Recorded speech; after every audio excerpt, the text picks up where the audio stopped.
परमात्मा को पाने का प्रयास करें और परमात्मा मिलता किसके बल पर है? निर्मल मन सो मोहि पावे। हमारा मन अगर पवित्र नहीं है, हमारा हृदय ही हम पवित्र ना रखें। आवाज नहीं आ रही पीछे? बिना साइड में आवाज खोलो, पीछे की आवाज खोलो। अगर हमारा मन ही पवित्र नहीं हो, हमारा चित्त ही पवित्र ना हो, तो हम फिर कितना भी पुण्य क्यों ना कर ले, हम कितना भी दान क्यों ना कर ले, हम कितना भी भजन क्यों ना कर ले, परमात्मा मिलेगा कैसे? आप सोने के सिंहासन पर भगवान को विराजमान कर दो और तुम्हारा मन ही पवित्र नहीं, तो सोने के सिंहासन से कभी परमात्मा नहीं मिल सकता, वो मिल ही नहीं सकता।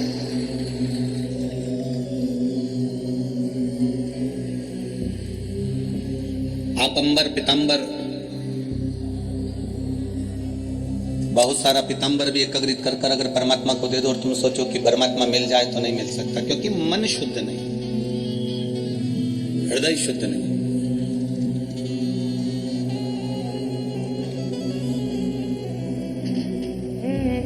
स्नान करने के बाद हम दर्पण के सामने जाते हैं और दर्पण में अपना मुख देखते हैं तैयार होते समय।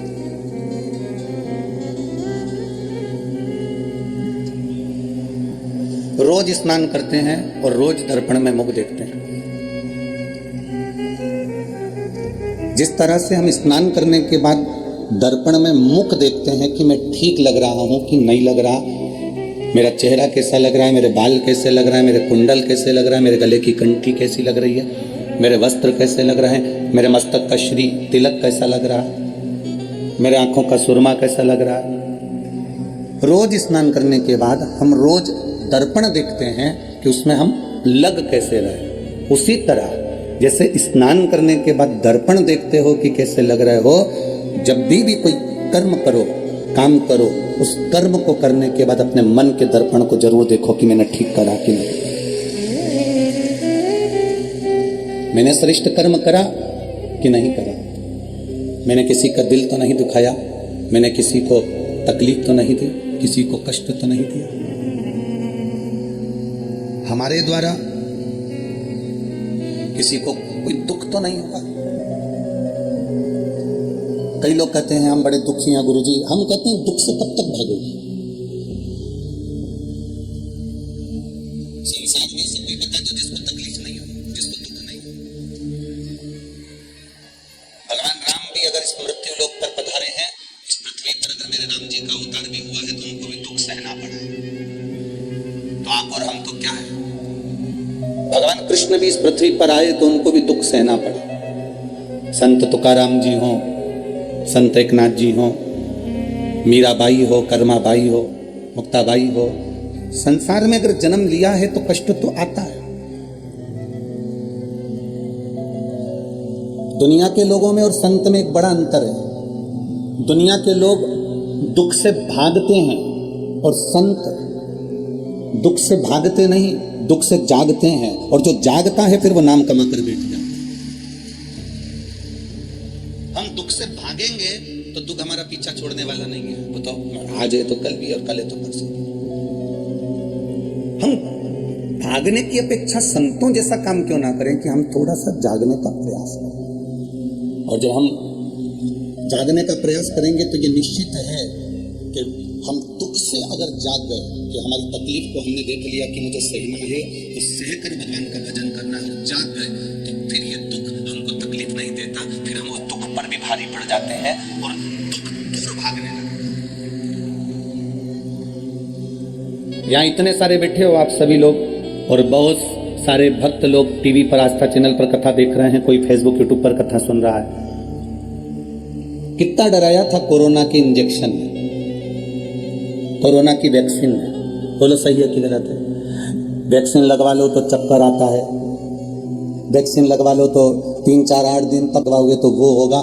पर जो वैक्सीन लगवाकर आ गए, जिनने वैक्सीन एक बार लगवा ली, जिनने इंजेक्शन लगवा लिया, जिनने इंजेक्शन को लगवाया, वैक्सीन को लगवाया, अब लगवाने के बाद कोई तुमसे पूछता है कि साहब तुमने वैक्सीन लगवाई थी, इंजेक्शन लगवाया था, कोई तकलीफ हुई क्या, तो तुम क्या कहते, अरे हो कोई तकलीफ हो, अब इतना थोड़ा बहुत तो सब चलता रहता, पर तकलीफ कोई ऐसी तकलीफ नहीं हुई कि हमको ये हाथ दुख गया, कि हाथ ही 8 दिन तक नहीं उठा, या हमको ये तकलीफ आई, क्योंकि तुम उस दुख से निकल चुके हो। तुमने वो वैक्सीन लगवा ली है, तुमने वो इंजेक्शन लगवा लिया, अब तुम्हें डर नहीं लग रहा। अब तो कोई तुमसे कह दे कि ये कोरोना की 4th डोज है या 3rd डोज है, ये लेना पड़ेगा, तो तुम कह देते हो हमारा नंबर लगाओ, हम लेकर आते हैं। उसमें क्या दिक्कत है? जो दुख को सहन करना चालू कर देता है, जो दुख को सह जाता है, वही दुनिया में नाम कमा कर आगे बढ़ जाता है। जो दुखी नहीं सह पाया, तकलीफ ही नहीं सह पाया, तो आगे कैसे बढ़ा? राम वन गए तो राम बन गए। अगर राम वन नहीं जाते तो राम कभी राम नहीं बन पाते। राम जी का वन जाना राम जी के बनने का मूल है। राम बन गए तो राम बन गए। अगर राम बन ना जाते तो राम कभी राम नहीं बन पाते। उनके बनने का कारण केवल इतना सा है कि उन्होंने संत साधु सन्यासी तपस्वी और ठोकरों को सहते सहते सहते सहते दुख सहते सहते 14 वर्ष निकाल दिए। और 14 वर्ष निकाल कर उनसे पूछा जाए कि तुमने इस वन में रहने पर तुम्हें सुख क्या मिला, तो राम जी कहते हैं जो सुख राज सिंहासन पर नहीं, वो सुख मैं जब संतों के दरवाजे पर, साधुओं के दरवाजे पर, ऋषियों के दरवाजे पर गया तो वो सुख मुझे प्राप्त हुआ, वो सुख मुझे मिला।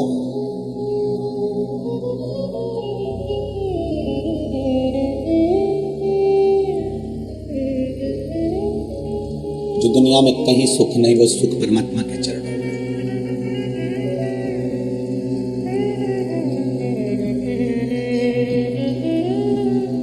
परमात्मा के चरणारविंद का वो सुख है।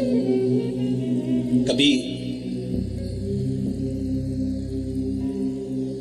एकांत में बैठकर शिव जी के मंत्र जाप को, ओम नमः शिवाय हो, चाहे नमः शिवाय हो, चाहे श्री शिवाय नमस्तुभ्यम हो, चाहे राम नाम हो, चाहे हरि विठ्ठल हो, चाहे कृष्ण नाम हो, चाहे तुम जो नाम जपते हो, हम तुम पर कभी दबाव नहीं दिए कि तुम्हें यह नाम जपना पड़ेगा, तुम्हारी मर्जी। जब तुलसीदास जी ने रामचरितमानस में नहीं लिखा कि तुम ये नाम जपो, तुलसीदास जी ने रामचरितमानस में लिखा कि कलयुग में तुम राम नाम जपना, ये तुलसीदास जी ने नहीं लिखा। तुलसीदास जी ने लिखा कलयुग केवल नाम आधारा और सुमर सुमर नर उतर ही पारा। कलयुग केवल नाम धारा। तुलसीदास जी ने यह नहीं लिखा कि कलयुग केवल राम धारा, उन्होंने लिखा नाम धारा। नाम धारा का मतलब है तुम जो जपोगे, तुम जो भजोगे, तुम्हारी मर्जी। तुम राम जपो, कृष्ण जपो, शिव जपो, दत्त जपो, पांडुरंगा जपो, हरि विठ्ठल जपो, तुकाराम जपो, तुम्हारी मर्जी पड़े। तुम जो जपोगे, बस तुम जो जप रहे हो वो जपने पर तुम पार उतर जाओगे। तुलसीदास जी ने लिखा कलयुग से पार उतरने का साधन है कलयुग केवल नाम धारा। उन्होंने राम भी नहीं लिखा कि राम धारा, उन्होंने लिखा नाम धारा। तुम्हारी मर्जी पड़े, तुम उसको भजना और भजकर पार उतर जाना। ये तुम्हारे ऊपर निर्भर करता है कि तुम्हें जपना क्या है।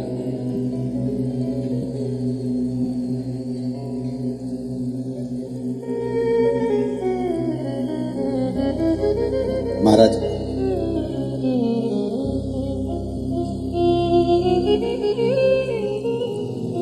बेटा पढ़ाई करना चाहता है इंजीनियर की, उसकी इच्छा है मैं इंजीनियर बनूं और मैं पढ़ सकता हूं, मैं अध्ययन कर सकता हूं। और घर में मम्मी और पापा कह रहे हैं, उसकी आई कह रही है, उसके भाई कह रहे हैं, उसके पिताजी कह रहे हैं नहीं तो बेटा डॉक्टर बनना है और सीए बनना है। अब बेटा क्या बनना चाहता है? और पिताजी क्या कर रहे हैं? डॉक्टर बन या सीए बन। मां कह रही है डॉक्टर बन या सीए बन। बेटा चाहता है मैं इंजीनियर बनूं और घर के लोग चाहते हैं कि ये डॉक्टर बने, ये सीए बने। अब तुम उसको डॉक्टर बनाने में लग जाओ, सीए बनाने में लग जाओ। उसकी रुचि नहीं है तो वो डॉक्टर और सीए नहीं बन सकता, क्योंकि उसकी रुचि इंजीनियर बनने में है। उसी तरह आपकी रुचि अगर राम में है तो आप राम भज लो, आपकी रुचि शंकर में है शंकर भज लो, आपकी रुचि दत्त में है दत्त भज लो, आपकी रुचि हरि विठ्ठल में है तो विठ्ठल भज लो। उससे होगा क्या? अगर वो इंजीनियर की पढ़ाई अच्छे दिल से कर लेगा तो एक अच्छी पद पर जाकर बैठ जाएगा। अगर आप जिसका भजन कर रहे हो उसको दिल से कर लिया तो उसी में राम, उसी में शंकर, उसी में कृष्ण, सबका दर्शन हो जाएगा। अब जपो तो, अब भजो तो।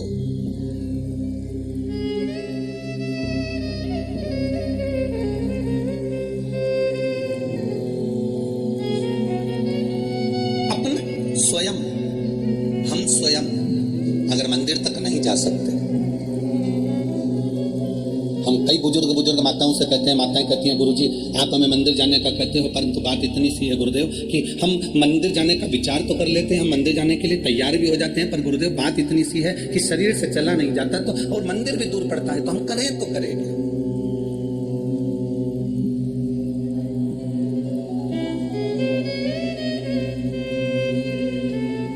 एक बहन रोज एक पत्र लिखती है, शायद आज भी पत्र आया होगा, हम पढ़ नहीं पाए। वो उस पत्र में लिखती है कि गुरुजी हम जिस गांव में रहते हैं उस गांव में हम शंकर जी के मंदिर जाते हैं, उस गांव में हम शिव जी के,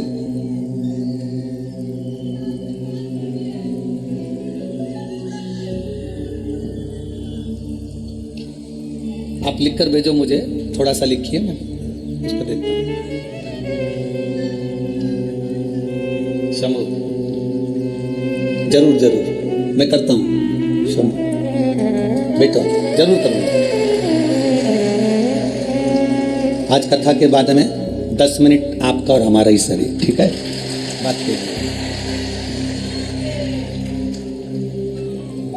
एक माँ ने लिखा कि गुरुदेव हम जिस गांव में रहते हैं वो गांव के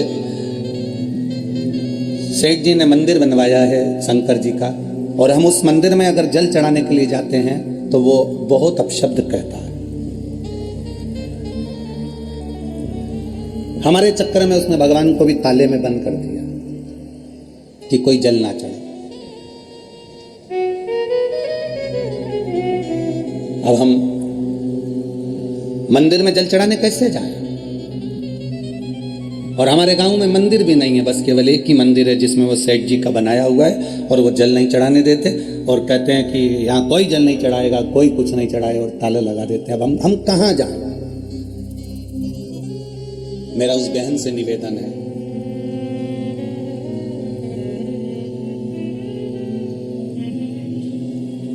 डाकघर एक होता है, बोलो सही है? उस डाकघर के जो डब्बे होते हैं लाल कलर के, इतने बड़े बड़े, वो जगह जगह टंगे होते हैं। चिट्ठी उसमें डाल दो।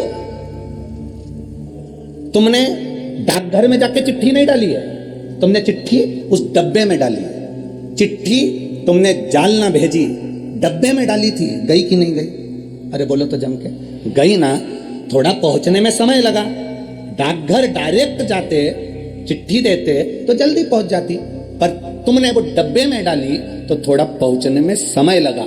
अगर डाकघर बंद है तो निवेदन है, बेलपत्री का पेड़ वो डब्बा है जिसमें जल चढ़ाने से महादेव तक पहुंच जाता है। डाकघर अगर बंद है, तुम डाकघर नहीं जा सकते, डाकघर में ताला लगा हुआ है, और चिट्ठी तुमको जल तक पहुंचाना है। अगर तुम्हें तुम्हारे जल को महादेव तक पहुंचाना है तो तुम चाहे पीपल का वृक्ष हो, चाहे बड़ का वृक्ष हो, चाहे बेलपत्री का वृक्ष हो, चाहे जो वृक्ष हो, उसमें तुम उस परमात्मा को याद करो और दिल से कहो मेरा शंभू, मेरा शंकर। पीपल के नीचे जल चढ़ाना तो कहना पिपलेश्वर महादेव, बड़ के नीचे जल चढ़ाना तो बटकेश्वर महादेव, बेलपत्री के नीचे जल चढ़ाना तो हर हर महादेव। तुम जहां जल चढ़ाओगे मेरा शंकर उसको स्वीकार कर लेगा, भले तुम डाकघर जाओ मत जाओ। अगर कोई मंदिर में ताला लगा रहा है, ये तो सोचने वाले को सोचना चाहिए कि मंदिर खाली पड़े हुए थे, जिन मंदिर में कोई नहीं जाता था, आज कम से कम ये सनातनी जाकर मंदिर तक तो जा रहे हैं। ये तो उनको सोचना चाहिए जो मंदिर में ताला लगा रहे हैं, जो मना करते हैं कि पानी मत चढ़ाओ, जल मत चढ़ाओ, ये मत चढ़ाओ, वो मत चढ़ाओ। ये उनको सोचना चाहिए कि कम से कम सनातनी जागा है, मंदिर तक तो आ रहा है, और तुम उसमें भी क्लेश करो। तो मेरा निवेदन है, तुम्हारे घर के पास में तुम जहाँ, और मेरी बुजुर्ग माताओं से निवेदन है, नहीं जा सकती तो तेरे घर में जो गमला हो, उस गमले में भी थोड़ी सी मिट्टी को ऊंची करना और उसको जल चढ़ा देना और वापिस पानी में हो गया मेरा शंकर का गमला। अगर मंदिर में तुम्हें जाने से और अगर मना कर दे तो फिर अपना भगवान की भक्ति जहां बैठकर करोगे वो स्वीकार करेगा, स्वीकार।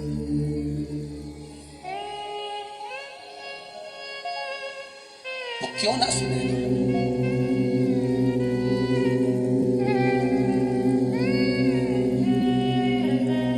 चीटी मंदिर जाती है, झिंगुर, जुमा, अरे बोलो तो जम के, हिरण, हाथी। जरा विचार करिए। श्रीमद् भागवत पढ़ी आप लोगों, सुनी है भागवत? भागवत में सुना होगा। तो भागवत में हाथी के पांव को मगर पकड़ लिया, गज के पांव को ग्रह ने पकड़ लिया और हाथी सबको बुलाया, कोई नहीं आया। आखिरी में हाथी ने भगवान को बुलाया और भगवान आए, सुदर्शन छोड़ा, ग्रह का शीश कटा, मगर का शीश कट गया, हाथी का पांव छूट गया, हाथी डिप्रेशन में पड़ गया, हाथी का पांव छूटा और हाथी टेंशन में आ गया। अब जरा विचार करिए, आपने तो भागवत जी में सुना था कि हाथी का पांव छूटा और हाथी का भगवान ने कल्याण कर दिया, मगर का सिर कट गया, ग्रह का शीश कट गया, ये श्रीमद् भागवत में लिखा है। पर आप कह रहे हो गुरु जी की हाथी डिप्रेशन में आ गया, हाथी टेंशन में आ गया। टेंशन में आने का कारण क्या था हाथी का? उस श्रीमद् भागवत को अगर दिल से पढ़े होगे, सुने होगे, तो हाथी टेंशन में क्यों आया, हाथी डिप्रेशन में क्यों पड़ा? हाथी ने भगवान विष्णु को जो देखा, नारायण को जो देखा, तो हाथी ने कहा प्रभु मुझे ये आपने जो करा ये मुझे पसंद नहीं आया। तो भगवान ने पूछा क्या पसंद नहीं आया? भगवान, हाथी कहता है पांव मेरा फंसा था, पांव मेरा फंसा था, पकड़ा, पांव मेरा था, आपको कल्याण मेरा करना था और आपने सुदर्शन उठाकर मगर का सिर काट दिया। सबसे पहले कल्याण मेरा होना था और सबसे पहले कल्याण मगर का कर दिया। पहले कल्याण मेरा होना था और आपने कल्याण मगर का कर दिया, उसको परम पद दे दिया और मैं हाथी पड़ा हूं। भगवान नारायण ने कहा रे हाथी, तू मुझे भज रहा था, तू मेरा भजन कर रहा था और वो मगर तेरे पांव को पकड़ा था। भजन करने वाले का जो पांव पकड़ता है सबसे पहले वो तरता है। भजन करने वाले का, कीर्तन करने वाले का, भगवत भजन करने वाले का पांव जो पकड़ता है सबसे पहले वो तरता है। हाथी बाद में तरा, सबसे पहले मगर तर गया, सबसे पहले ग्रह तर गया। ये तो बाद में तरा, हाथी तो बाद में गया परम धाम पर, पहले मगर गया, पहले ग्रह गया। तो किसने चरण हाथी का पकड़ा था? वो हाथी जो भगवान को पकड़ रहा था। आपसे भी निवेदन है, जो भगवान की भक्ति में डूबा हुआ हो, भजन में डूबा हुआ हो, मंत्र जाप में डूबा हुआ हो, नाम जाप में डूबा हुआ हो, नाम स्मरण में डूबा हुआ हो, उसके चरण आप अगर पकड़ कर रखे हो तो निश्चित है सबसे पहले कल्याण आपका होगा, फिर कीर्तन वाले का, फिर भजन वाले का। पकड़ लो हाथ गिरधारी, नहीं तो डूब जाएंगे। हमारा कुछ ना बिगड़ेगा, तेरी शान जाएगी। जब हम कल यहाँ से जा रहे थे तो कोई यहाँ पर कह रहा था गुरुजी आपने सुबह 8 बजे से कथा रख दी, पुणे के लोग तो 9, साढ़े 9, 10 बजे तक जागते हैं और फिर ऑफिस जाने की तैयारी करते हैं, बच्चों को स्कूल भेजने की तैयारी करते हैं। कल कथा में कोई नहीं आएगा। अब जरा अंदाजा लगा कर देखिए, पूरे 7 दिन के रिकॉर्ड तुमने आज तोड़ दिए हैं।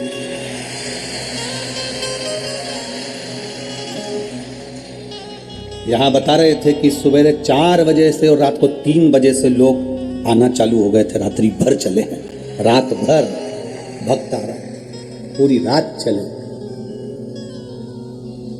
अब पूछा एक बार रामकृष्ण परमहंस जी से, वृंदावन में रामकृष्ण, भारत की भूमि के पहले संत थे रामकृष्ण परमहंस,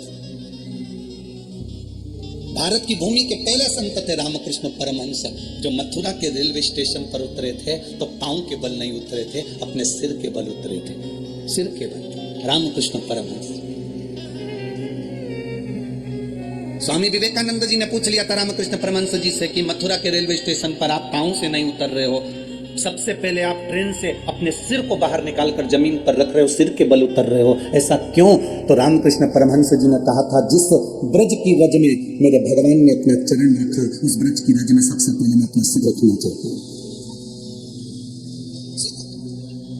वृंदावन के लोगों को मालूम पड़ा कि रामकृष्ण परमहंस जी आए हैं, तो ब्रज के लोग इकट्ठे होकर आ गए। रामकृष्ण परमहंस जी से पूछा कि एक बात बताओ। रामकृष्ण परमहंस जी से कहा, संतदेव गुरुदेव एक बात बताओ, भगवान कृष्ण की बंसी में ऐसा क्या था कि गोपियां आधी रात को दौड़कर आ जाती थी? भगवान कृष्ण की बंसी में ऐसा क्या था कि गोपियां आधी रात को भाग कर आ जाती थी? भगवान कृष्ण की बंसी में ऐसा क्या था कि गोपियां सुध फूल कर आ जाती थी? ऐसा बंसी में था क्या?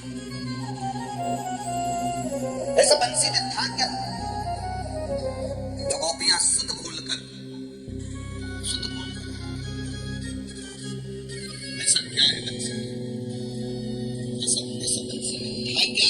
भगवान रामकृष्ण परमहंस जी ने कहा, इसका उत्तर हम देंगे रात्रि को 3 बजे यमुना जी के घाट पर आ जाओ।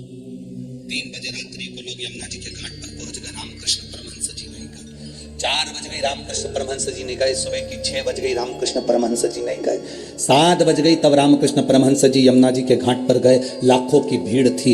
सबने पूछा, गुरुदेव बताओ ना, भगवान की बंसी में ऐसा क्या था कि गोपियां आधी रात को अपना घर छोड़कर चली जाती थी? रामकृष्ण परमहंस जी ने कहा, भगवान की बंसी में ऐसा क्या था वो तो मुझे नहीं मालूम, पर आज भी उनकी बंसी में दम है, इसलिए तुम आधी रात को यहाँ इकट्ठे बैठे हो। आधी रात को तुम इतने सारे आए हो, आज भी उनकी बंसी में कुछ तो होगा, कुछ तो सुख होगा। अर्थात शिव महापुराण की कथा में कुछ तो होगा। जो लोग रात्रि को 2 बजे 3 बजे 4 बजे 5 बजे 6 बजे कोई समय नहीं देख रहा, चले भगवत भजन की ओर, कुछ तो होगा। और वो क्या है शिव भगवान की इस कथा में, क्या है शिव महापुराण की इस कथा में, वो तो वही जानता है। पर ये निश्चित है, खाली न जाता कोई दर से तुम्हारे, खाली न जाता कोई दर से तुम्हारे, मैं भी खड़ा हूँ बाएं पसारे, अपने हृदय लगा लो गिरा जा रहा उठा लो, भूले अपने अब तो न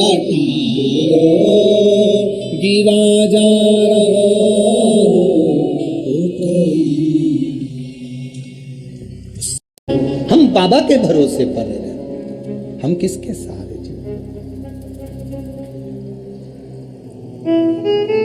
अड़चनें बहुत आती हैं जिंदगी में, पर संभलना भी हमको ही है। 7वें नंबर का जो विनायक का वर्णन, अष्ट विनायक में 6 विनायक का स्मरण अपन ने कल तक करा था। 7वें जो विनायक का वर्णन किया गया है वो विघ्नेश्वर विनायक, विघ्नहर्ता।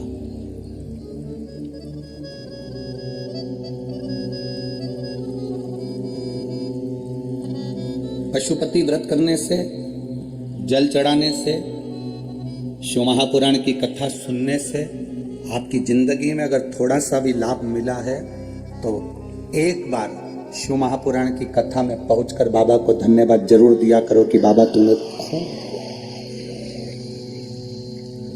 कमी नहीं होगी, तेरी कृपा से मिला।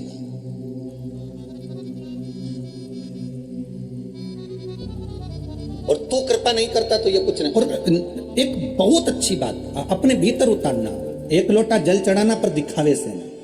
पशुपति व्रत करना तो भगवान को रिझाने के लिए, दिखावे के लिए।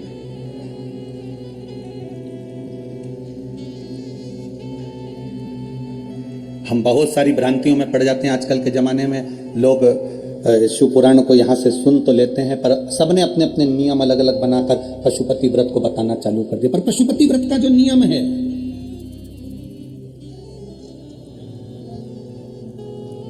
उसमें सबसे मूल है सुबह की पूजन कर कर जो थाली लेकर आए उसको रख देना, शाम को 6 दिया लेकर जाना, प्रसाद एक साथ लेकर जाना, मंदिर में जाकर जब 6 दिए जमीन पर रख दो, 5 दिए प्रज्वलित कर दो, तब प्रसाद के 3 हिस्से करना।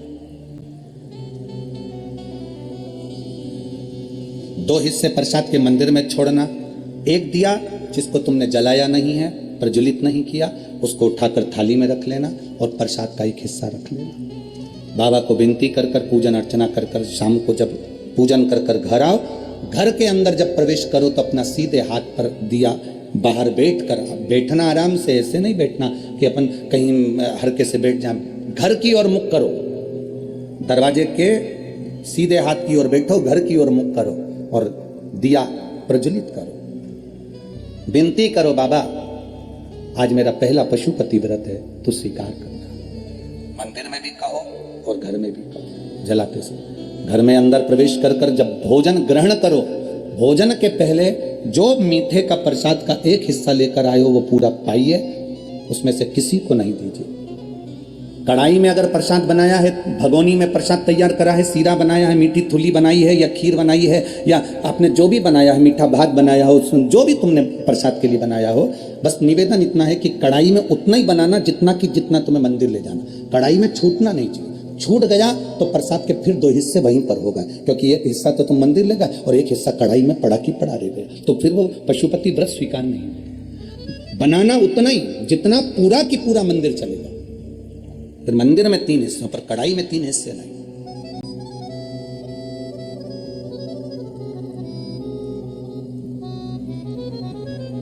पांच व्रत पूर्ण हो, 5वां व्रत जब हो तब एक श्रीफल, एक स्वाट, जो भी आप बाबा को समर्पित कर सकते हो, फूल की पंखड़ी हो, चावल हो, जो आप दे बाबा को वो समर्पित करो। श्रीफल भेंट बाबा को चढ़ाकर विनती करो, आज मेरा व्रत पूरा हो रहा है तो कृपा करना मेरे बाबा, पशुपतिनाथ बाबा, ऐसी कृपा करना कि तू मेरी झोली जो मांगा है वो दे दे।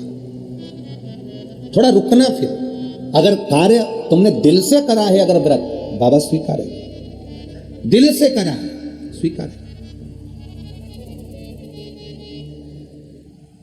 कहीं वो अग्रवाल जी के यहाँ का वो पत्र पड़ा था, संतान नहीं थी, पूरे मुंबई सब दूर दिखा लिया और डॉक्टर ने कह दिया संतान का सुख नहीं है, पर बाबा का पशुपति व्रत कर भरोसा किया तो बाबा ने दिया तो 3 संतान प्रदान कर दी। ये शिव तत्व है, दिया उसने है तो संभालता भी वही है। वो कल एक पत्र आया था, उस पत्र में एक बुजुर्ग व्यक्ति ने अपने पत्र में लिखा था, अगर वो बैठे हों, पत्र ढूंढना बड़ा मुश्किल बात है क्योंकि बहुत पत्र है, तो उन्होंने अपने पत्र में एक बात लिखी थी कि गुरुजी, मैं 65 साल की मेरी उम्र है, पत्र ढूंढना तो मुश्किल है, 65 साल की मेरी उम्र है, मेरे शरीर में एक बीमारी हो गई है, जिस बीमारी के चलते मैं चल फिर नहीं सकता, मेरी नसें चोक हो गई है और मैं जा नहीं सकता था। कई महीनों तक हॉस्पिटल में पड़ा रहा। वो बीमारी ऐसी थी जिसमें शरीर मेरा पूरा चोक होते चले जाता है, नसें बंद होती चली जाती है। उस बीमारी का नाम भी उन्होंने लिखा था, जिस बीमारी का इलाज पूरे ना तो भारत में है ना विदेश में है। शरीर पूरा बेकार हो गया था, पड़ा रहता था। डॉक्टर ने कह दिया था इसका कोई इलाज नहीं है और तुम इनको घर ले जाओ। घर में भी पड़ा रहता था क्योंकि पाँव काम नहीं करते थे, शरीर काम नहीं करता था, बोल पाता नहीं था। धीरे धीरे शरीर ने पूरा जकड़ लिया था, बस मृत्यु की कतार पर था। जिसने पत्र लिखा हो, अगर वो बैठे हों, 65 साल की उनकी आयु है, अगर वो बैठे हों, पत्र जिनने लिखा था, कल नाम मेरे को ढूंढना पड़ेगा इसमें से, तो उन्होंने पत्र में लिखा, किसी बेटी ने लिखा था कि मेरे पिताजी की यह स्थिति थी और 1 लोटा जल शिव जी को चढ़ाना प्रारंभ करा और बेलपत्री मेरे पिताजी ने खाना प्रारंभ करी। आज पूरे गांव में, आप ही ने लिखा था, हाथ उठाकर दोनों हाथ हिलाते बार, हाँ जी। तो नाम तो हम नहीं ढूंढ पाएंगे, आपको साधुवाद कम से कम आपने खड़े होकर अपना भाव का एक बार हाथ हिला दीजिए। श्री शिवाय नमस्ते। अब ठीक है, वो चलते हैं, बढ़िया जी, बाबा की कृपा। बैठिए। शिव तत्व इसी को कहते हैं। डॉक्टरों ने भी जवाब दे दिया, बैठो बहन बैठो, डॉक्टरों ने भी जवाब दे दिया था और कहीं इलाज नहीं, तब वो बेलपत्री आखिरी सार तत्व है, शंकर पर चढ़ा हुआ जल और बेलपत्र। और उसमें उन्होंने एक बात बहुत अच्छी लिखी, गुरुजी, जो फुलेरा दूज आती है, जो शिवरात्रि के बाद में आती है, उस फुलेरा दूज का धतूरा बड़ा काम का आता है। मेरे पिता की वो नसें जो डॉक्टर मना कर दिया था, आज मेरे पिताजी पूरे गांव में घूमते हैं और उनका पांव भी चला, हाथ भी चला और मुख की वाणी भी वापिस है, मुख की वाणी भी वापिस है। ये शिव तत्व, ये ओघड़ी है।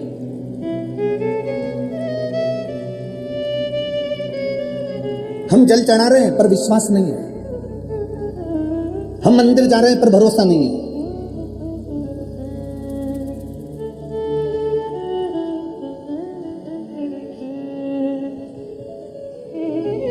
हमारा विश्वास दृढ़ नहीं हो पाता।